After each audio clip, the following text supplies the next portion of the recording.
Senhor senador Nelsinho, o seu partido, o PSD, tem inclusive 2 pré-candidatos anunciados, né? O próprio governador do estado do Paraná, Ratinho Júnior, e o governador recém-filiado do Rio Grande do Sul, o governador Eduardo Leite. Além disso, o presidente do partido é muito próximo, aliado aqui no estado de São Paulo, do Tarcísio de Freitas. Inclusive nas propagandas eleitorais aqui do partido, o Tarcísio figurou em várias delas. Se eu não me engano, eram 6 ou 7 inserções e o Tarcísio estava em 5 delas. Ou seja, há uma ligação muito próxima também do presidente do PSD com o Tarcísio de Freitas, que seria um desses sucessores aí e presidenciável numa ausência do Bolsonaro. Como é que o senhor enxerga essa união toda aí que pergunta o Acácio Miranda? Bom, é incontestável a liderança do presidente Jair Bolsonaro no campo da direita. Isso aí, todas as análises de política e de pesquisas, tanto qualitativa quanto quantitativa, demonstra isso. Agora, eu digo para vocês aí da bancada, para o meu colega Marcos Rogério e para o telespectador, esse é um bom problema. Ruim é quando você não tem opção. O campo da direita, ele se sobressaiu com gestões eficientes, com cada um na sua área demonstrando o que pode fazer a mais para o país, para o Brasil, mas vai ter que chegar um momento que todos eles vão precisar conversar com o presidente Bolsonaro, que é a grande liderança da direita. Nenhum deles vai chegar ao final com uma vitória se não passar pelo crivo e pelo apoio inconteste do presidente Bolsonaro.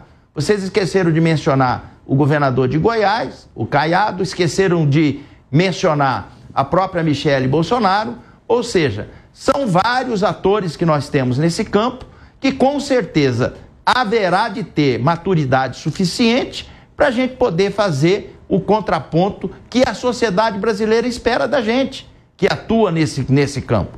Então isso eu vejo com muita tranquilidade e vejo mais. Esse é um bom problema que o campo da direita tem.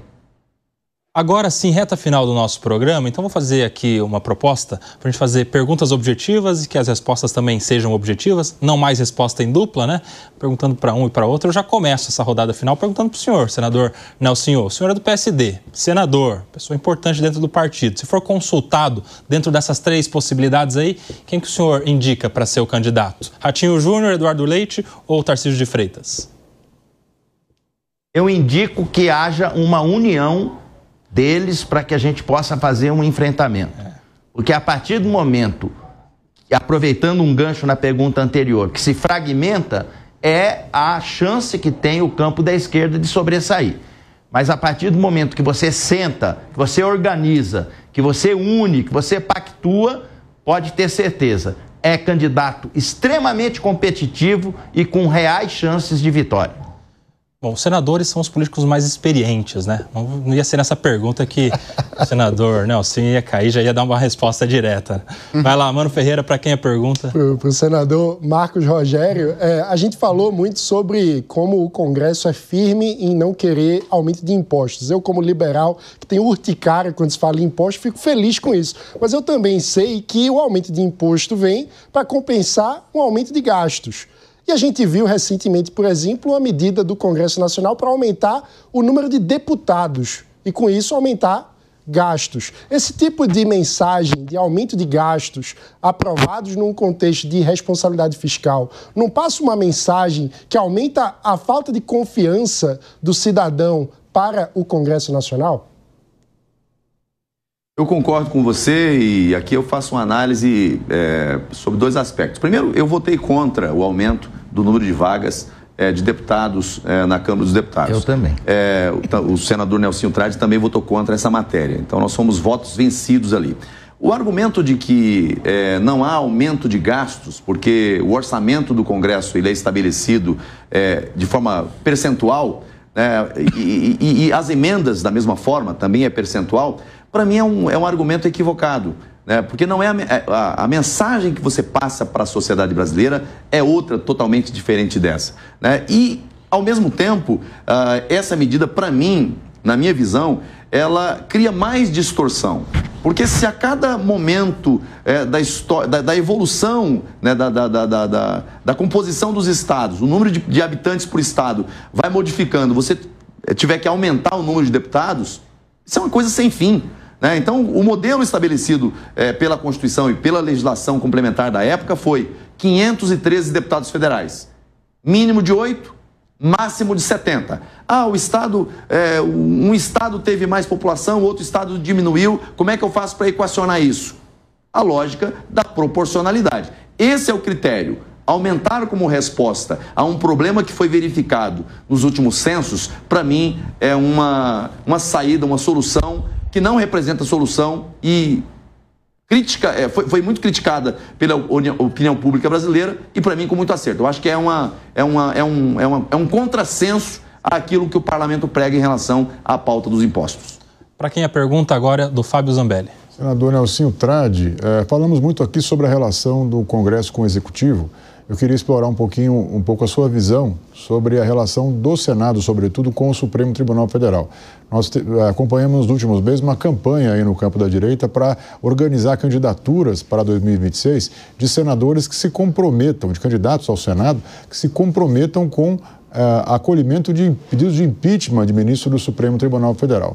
Eu queria que o senhor fizesse uma avaliação sobre o status hoje dessa relação do Senado com o Supremo Tribunal Federal e sobre a sua expectativa de como vai transcorrer esse ambiente até as eleições de 2026.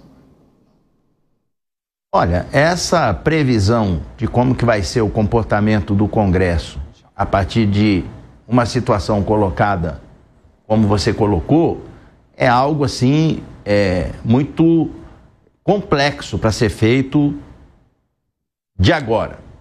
O que eu acho que precisa ser estimulado e fomentado pelas partes é o artigo da Constituição em que fala claramente que os poderes têm que funcionar de forma independente, porém harmônicos. Há que se ter um respeito da delimitação da ação de cada um deles, não se intrometendo naquilo que é inerente do judiciário e nem o judiciário se intrometer naquilo que é inerente do legislativo. A partir do momento que isso for devidamente colocado, demarcado, você pode ter certeza que muitas dessas situações nem estariam na pauta para ser debatida. Pergunta do Jason Vieira. Senador Marcos Rogério, uma coisa importante agora. Com toda essa questão do IOF, questões de taxação, há algum esforço do Congresso para tentar indicar para o governo o que efetivamente precisa ser feito em termos de cortes? Porque muito se fala que o governo precisa cortar, mas o governo não tem essa disposição, ele não demonstra essa disposição, é típico desse governo, nós já vimos em governos anteriores. Existe da parte do Senado ou dos deputados também algum movimento nesse sentido? Olha, Jason, esse é um assunto que merece uma reflexão até um pouco mais profunda. Veja, eu sou um parlamentar de oposição. Quem tem um diálogo mais próximo com o governo são os líderes que são da própria base do governo ou dos partidos de centro que tem uma comunicação mais fluida com o governo. Agora, é um governo que ele é perdulário, ele é gastador. Você tem hoje uma figura, assim, o papel da primeira-dama do Brasil sempre foi um papel respeitado, mas nunca ocupou o nível de protagonismo que se ocupa hoje com agendas, inclusive, internacionais. Hoje você tem uma estrutura do Estado brasileiro servindo a primeira-dama do Brasil que viaja mundo afora como se fosse uma ministra de Estado ou como se fosse a chefe de Estado. O chefe de Estado do Brasil é o presidente da República, que foi eleito democraticamente para isso.